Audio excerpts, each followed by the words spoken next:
ಬೆಂಡೆಕಾಯಿ ಗೊಜ್ಜು ಮಾಡೋಣ. ಬೆಂಡೆಕಾಯಿ ನೆನಪಿನ ಶಕ್ತಿಗೆ ತುಂಬ ಒಳ್ಳೆಯದು. ಮಾಡೋದನ್ನ ನೋಡೋಣ ಬನ್ನಿ. ಪ್ಯಾನ್ಗೆ ಎಣ್ಣೆ ಹಾಕ್ಕೊಳ್ತಾ ಇದ್ದೀನಿ ಸ್ವಲ್ಪ. ಇವಾಗ ಬೆಂಡೆಕಾಯಿನ ಹುರ್ಕೊಳ್ಳೋಣ.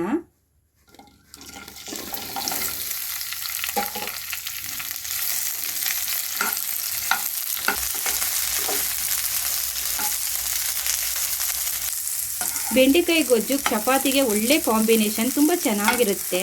ವಾರಕ್ಕೊಂದ್ಸರಿ ಮಾಡಿದ್ರೆ ಹೆಲ್ತ್ಗೆ ಕಣ್ಣಿಗೆಲ್ಲ ತುಂಬ ಒಳ್ಳೆಯದು. ಇವಾಗ ಬೆಂಡೆಕಾಯಿ ಹುರಿದಾಗಿದೆ. ಬಾಣಲಿಗೆ ಎಣ್ಣೆ ಹಾಕ್ಕೊಳ್ತಾ ಇದ್ದೀನಿ. ಸ್ವಲ್ಪ ಜೀರಿಗೆ ಹಾಕ್ತಾ ಇದ್ದೀನಿ, ಸ್ವಲ್ಪ ಕರಿಬೇವಿನ ಸೊಪ್ಪು, 1-2 ಹಸಿಮೆಣಸಿನ್ಕಾಯಿ ಹಾಕ್ತಾ ಇದ್ದೀನಿ.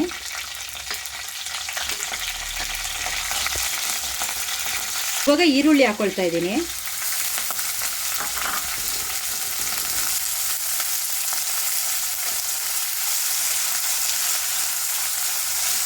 ಇದನ್ನ ಫ್ರೈ ಮಾಡ್ಕೊಳ್ಳೋಣ. ಶುಂಠಿ ಬೆಳ್ಳುಳ್ಳಿ ಪೇಸ್ಟ್ ಹಾಕ್ಕೊಳ್ತಾ ಇದ್ದೀನಿ 1 ಸ್ಪೂನು.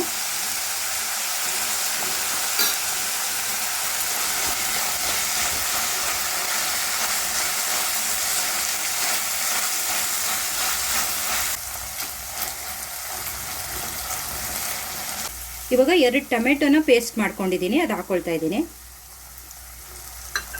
ಹಸಿ ಸ್ಮೆಲ್ ಹೋಗೋ ತನಕ ಫ್ರೈ ಮಾಡ್ಕೊಳ್ಳೋಣ.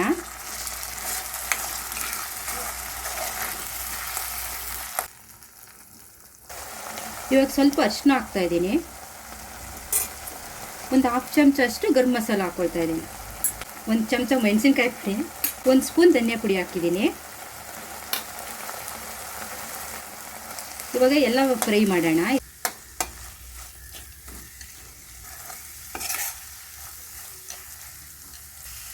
ಇವಾಗ ಮೊಸರು ಹಾಕ್ಕೊಳ್ತಾ ಇದ್ದೀನಿ.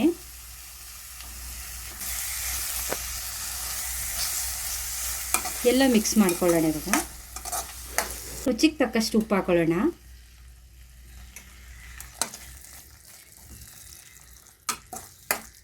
ಎಷ್ಟು ಬೇಕಷ್ಟು ನೀರು ಹಾಕೊಳ್ಳೋಣ.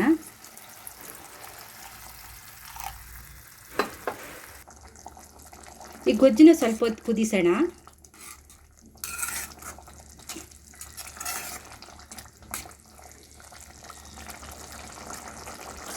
ಇವಾಗ ಹುರಿದಿರೋ ಬೆಂಡೆಕಾಯಿ ಹಾಕ್ಕೊಳ್ತಾ ಇದ್ದೀನಿ.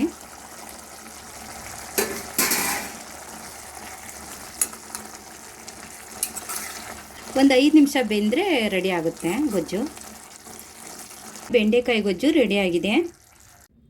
ಈಸಿಯಾಗಿ ಮಾಡೋ ಬೆಂಡೆಕಾಯಿ ಗೊಜ್ಜು ರೆಡಿಯಾಗಿದೆ. ಇಷ್ಟ ಆದರೆ ಲೈಕ್ ಮಾಡಿ, ಶೇರ್ ಮಾಡಿ. ಚಂದ್ರಿಕಾ ಕುಕಿಂಗ್ ಚಾನಲ್ಗೆ ಸಬ್ಸ್ಕ್ರೈಬ್ ಮಾಡ್ಕೊಳ್ಳಿ.